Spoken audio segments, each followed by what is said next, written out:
Hey everyone, this is Ash on Comics. My name is Ash, and this is a comic. Today I wanted to go over new challengers from DC's New Age of Heroes. And I picked this up not knowing anything about it. I do like the artwork by Andy Kubert. He's always been a mainstay of mine since back in my old school Marvel days.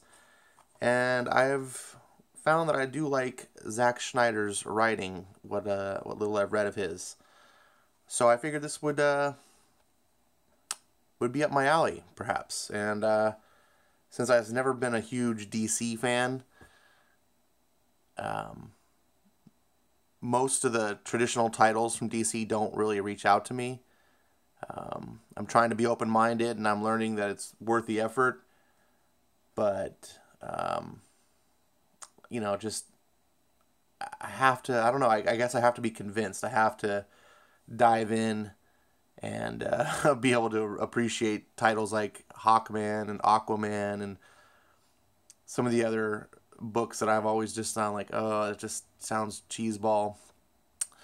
But the New Age of Heroes kind of appeals to me because it's DC, who I think is the best publisher right now and has the best talent and the best editing staff.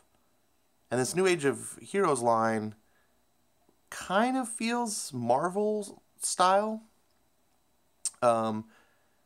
It's kind of like DC saying, hey, we're going to alter ourselves a little bit more the Marvel way, but yet still be within the world of DC, which wouldn't work for characters like Batman and Superman. If all of a sudden you try to tell their stories like Marvel way, it would just feel weird.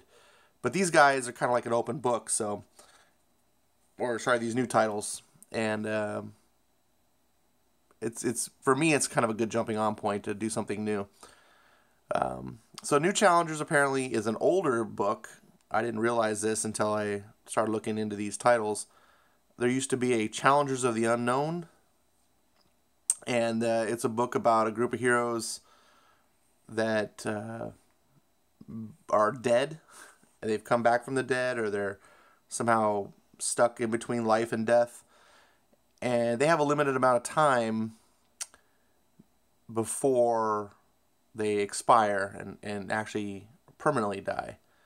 So during this time period, they have, I guess, superpowers and things they can do to be superheroes. Seems a little bit like Strike Force Morituri from back in the day in the Marvel. I don't know which one came first, but doesn't matter.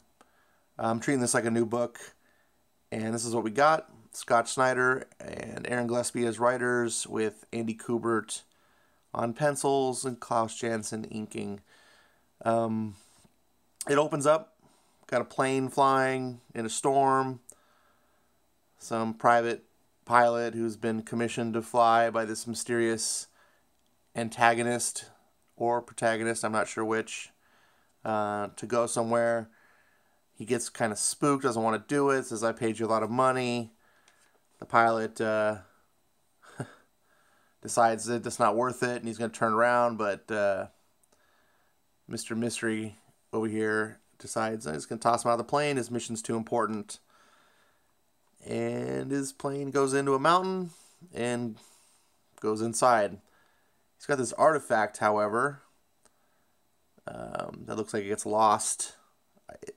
This was kind of confusing to me, and I have to critique this a little bit. Like, you see him take over the plane. Okay, I got it. He's got this little artifact. If you're going to tell a story without narration or words or anything, it needs to be clear what you're doing. And Andy Kubert's a veteran, so I'm not sure why this is so unclear. Why is this artifact, which is in the plane here, not in the plane now? Is it a separate artifact, like that, another half to what he has? You just don't know. So that kind of annoyed me a little bit, but maybe there's a rhyme and reason. Cut over to Colorado in a mountain. Got a mysterious character.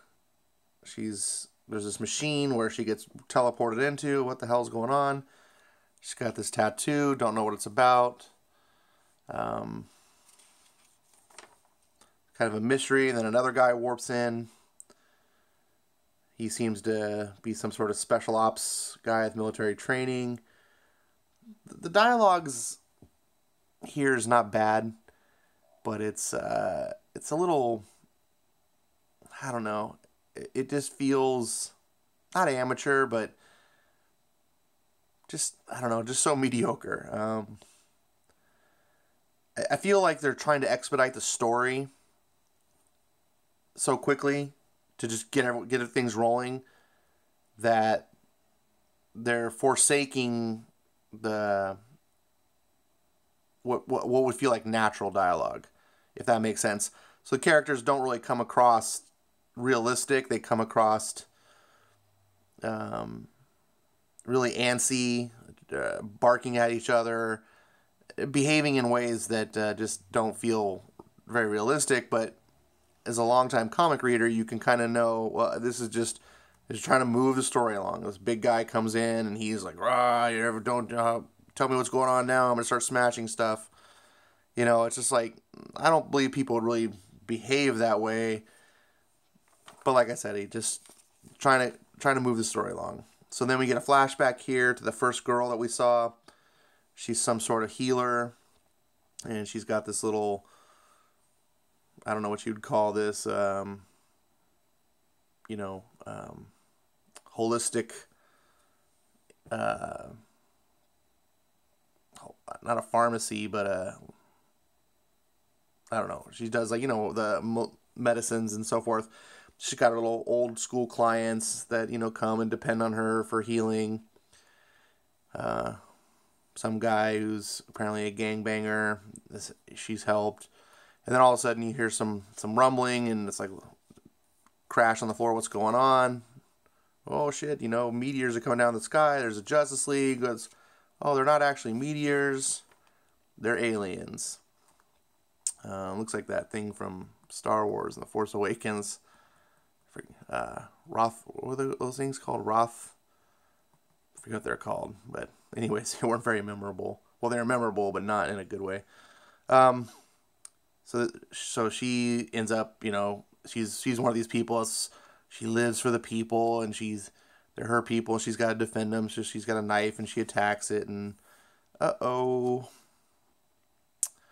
I don't have much complaints, this far in the comic. It's at this point, it's just kind of moving along. It's nothing special. It's not bad, but neither is it good. I just feel like it's just trying to, like, get to the point. And then we go back to the mountain, and we've got this mysterious benefactor here known as Prof. And he's going to explain to them that they're dead.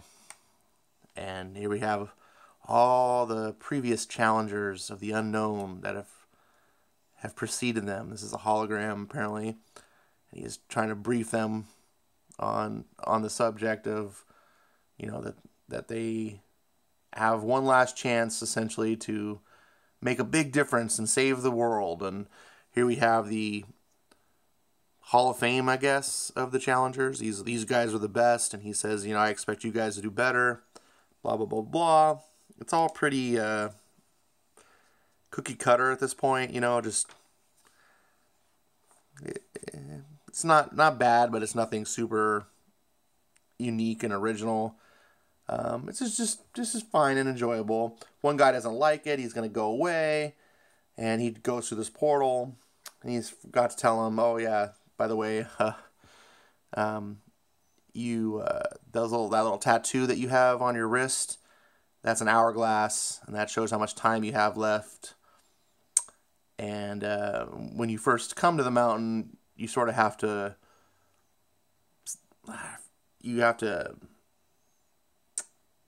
build up, I guess. You haven't fully acclimated, so your time is very short. I don't really know how else to put it. So he makes a mistake and he dies. And then another person warps in to replace him. I guess there's always 4. And so he leaves it to the other people to explain the situation, and they have this mission to recover this artifact. And they're in this little pod, and I guess they do. This is just kind of all set up. I guess it's not really important. And they're floating in the water in this pod thing, and then they come to the end of the world, and it's flat Earth, and it's kind of weird. I don't know what this is about. It doesn't really explain it. Everything is just kind of strange, and I guess it's meant to be purposely confusing. Not confusing, but just purposely unexplained.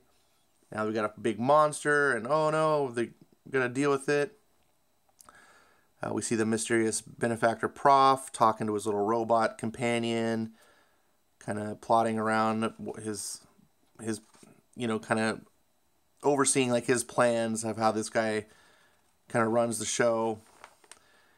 And then they have this shot at the end, which I thought was really interesting. The kind of camera pans away, and you see this giant being here, the skeleton, and you just wonder who he is. The way the shot is, it seems like it's important. The way that angle is, I hope that's important. Otherwise, it's just a waste.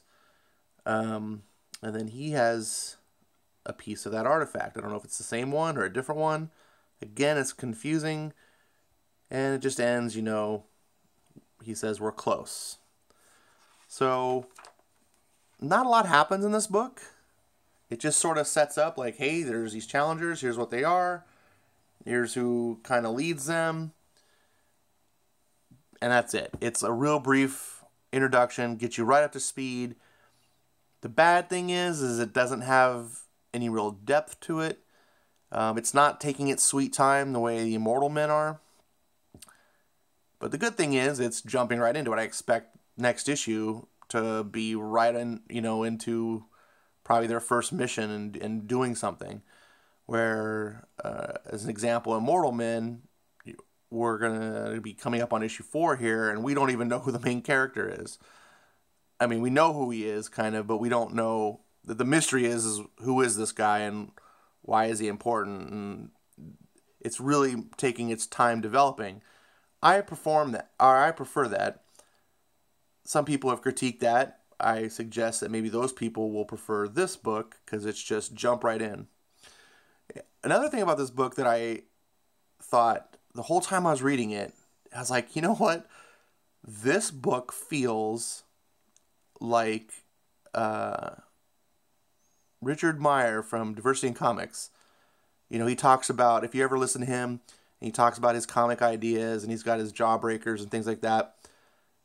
I'm a big fan. I did back Jawbreakers, by the way. The way he talks about comics and the way he talks about what he likes in comics, this feels like this could have been a book by him. I mean, I've never read anything that he's done, but it feels like his style. It's just that straight up adventure, not focusing on anything else, just characters thrown into something and dealing with it. And I have a feeling that Jawbreakers is going to be very much in the same style as Challengers. I would be really curious. I'd love to see him review this book and see what he thought about it. Maybe he thinks it's trash. I don't know. It's definitely not trash, and there is absolutely no hint of any sort of SJW nonsense. But you will notice, black character. This is a Hispanic character. I'm not sure what him. Obviously, we've got a ginger boy here. He could be a white guy, maybe Asian. Don't know enough. That the book doesn't show him enough. But diversity. However, you don't feel that in the book. I'm only noticing that now as I'm taking a glance at the cover and talking about the book, and I'm going, oh yeah, it is. So, this is an example of how to have diversity in comics, the way that it used to be back, the 80s and 90s, and it just was there, and no one thought about it, no one cared about it, and then it was just about the book. This book is like that. It just happens to be characters, and they just happen to be of different backgrounds, and you don't ever think about it. And that is a plus to me. I don't care If you have characters that are all black that way, all white, all mixed, doesn't matter. Just have good characters. So many comic creators and publishers could learn from this. But that's where we are. Anyways, I'm going to give this book a cautious recommend. If you think the concept is interesting and you want something new, I'd say check it out. Give it, the 5 issues or whatever that you think that, the typical DC trade arc will be. I'd say it's worth it. $2.99. I love that DC is doing the $2.99 price on their books. It's better than almost everything that I see coming out of Marvel. So if you are a little bit more highbrow on your comics, this one might not make the cut for you. But I think it's worth, at least for me, I'm curious enough. I'm going to give it 5 issues or whatever the arc is, and see how it really appeals to me, and then decide if I want to keep going from there. But that's it. I hope you enjoyed watching this. Any comments, feedback, please put them in the comments, and hope to see you again. Thanks for coming. Bye.